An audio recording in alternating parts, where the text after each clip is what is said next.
धन्यवाद। आपका नाम? सरवन पांडे। पांडे।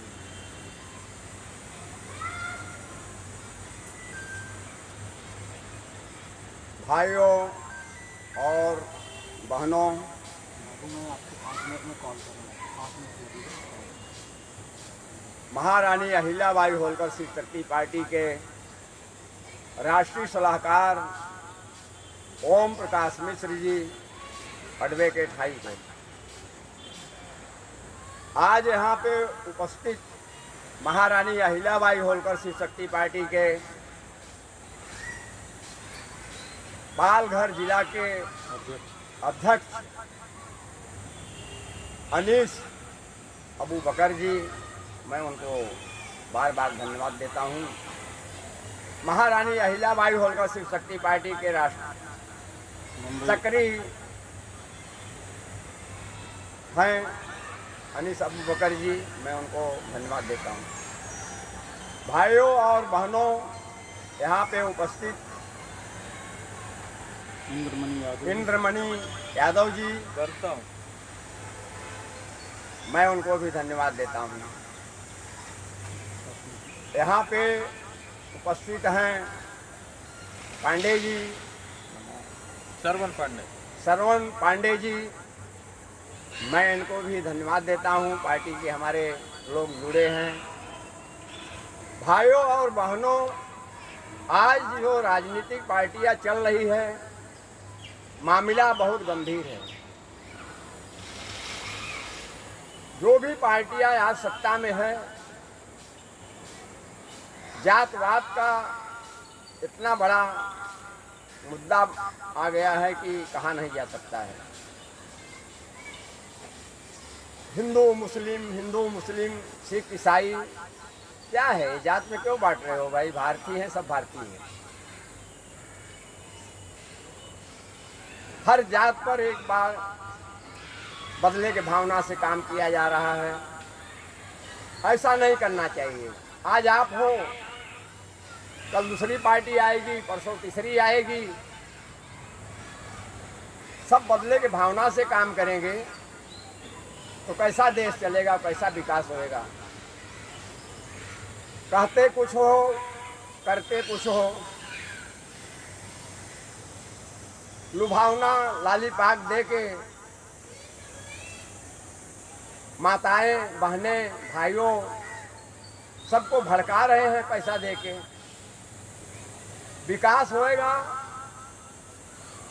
तो देश चलेगा, सब खुश रहेंगे। आज पढ़े लिखे बेरोजगार लोग रोड पर घूम रहे हैं। इतनी बड़ी बेरोजगारी हमने देखा नहीं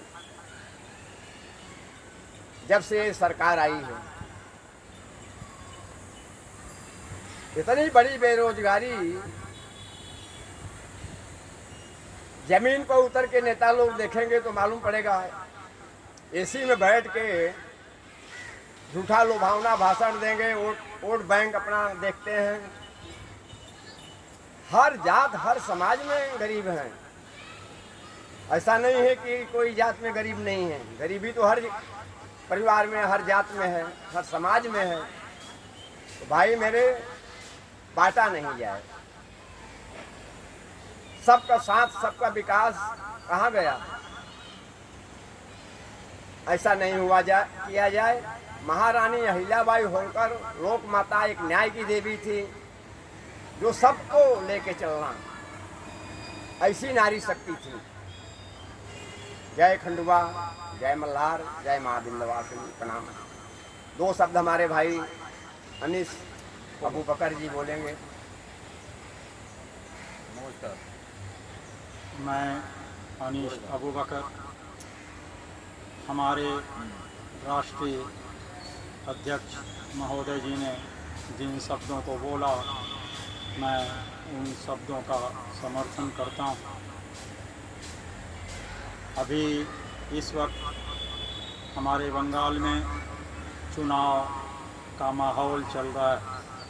मैं डेली न्यूज़पेपरों में और यूट्यूब पे बहुत सारी चीज़ों को देखता हूँ। मैं अपने नेताजी के सानिध्य में होने के कारण मैं किसी पार्टी विशेष की बुराई नहीं करूंगा, बट मेरा एक संदेश बंगाल के लोगों के लिए ज़रूर रहेगा। आप पैसा लेकर के अगर किसी भी पार्टी को सत्ता में लाओगे, इसका खामियाजा आपको ही भुगतना होगा। कुछ महीने पहले दिल्ली में भी चुनाव हुआ था। लोगों ने वाहवाही में केजरीवाल की सरकार को वहां से हटाया और नई सरकार को वहां पे स्थापित किया। बिहार में चुनाव हुआ, बिहार में भी सेम कंडीशंस हुए। बीजेपी सत्ता में आई, दिल्ली में बीजेपी सत्ता में आई। मैं बीजेपी के कार्रवाइयों की बुराई नहीं कर रहा हूं। बीजेपी के कार्यकाल में रोड डेवलपमेंट सबसे ज़्यादा हुआ, बट छोटे उद्यमियों का कारोबार बीजेपी जिस तरह से महाराष्ट्र में छीन रही है, जिस तरह से दिल्ली में छीन लिया, जिस तरह से बिहार में गरीबों के घरों को उजाड़ दिया गया, दिल्ली में गरीबों के घरों को उजाड़ दिया गया, मुझे शक होता है अगर बंगाल में बीजेपी आती है तो बंगाल के अंदर बहुत सारे गरीबों का घर बीजेपी छीन लेगी। हम सब समझदार हैं, हमें अपने वोट का महत्व समझना चाहिए। हमें किसको वोट देना है, हमें किसको सत्ता में लाना है, हमें खुद को सोचना चाहिए और समझना चाहिए। हमें किसी ऐसे इंसान को अपना मत नहीं देना चाहिए जो सत्ता में आने के बाद हमारे घरों को उजाड़ दे, हमारी रोजी रोटी हमसे छीन ले। जिस तरह से मैं अभी महाराष्ट्र में देख रहा हूँ, आज 2 महीने से रोड पे सभी धंधा करने वाले लोगों का धंधा पूरी तरह से बंद है। इसके पहले भी महाराष्ट्र में बीजेपी शिवसेना के गठबंधन में थी। मैं महाराष्ट्र सरकार से पूछना चाहता हूँ, आज से 5 साल पहले भी आप गठबंधन की सरकार चला रहे थे, तभी आपने बीएमसी वालों के ऊपर कार्रवाई क्यों नहीं? बीएमसी वालों को लेकर के रोड पे बैठे हुए धंधा करने वालों के धंधों को आपने क्यों नहीं हटा? आज आप पूरी तरह से बीएमसी में आपकी सरकार है। जैसे ही आपके महापौर महोदया अपनी कुर्सी पे बैठती हैं, मुंबई के सभी धंधे वालों के धंधों को बंद करवा दिया जाता है। तो महाराष्ट्र सरकार से, मुंबई की बीएमसी कारपोरेट से मेरा एक ही सवाल है, आपने जिन लोगों के धंधों को बंद करवाया, आपने अपने नगर सेवकों को बोलो, उनके घरों में जाके पूछें कि रात में चूल्हे जलते हैं कि नहीं जलते हैं। यही गरीब इंसान आपको सत्ता के शिखर तक पहुंचाता है, जिनके पेट पे आप लात मारने का काम करते हैं।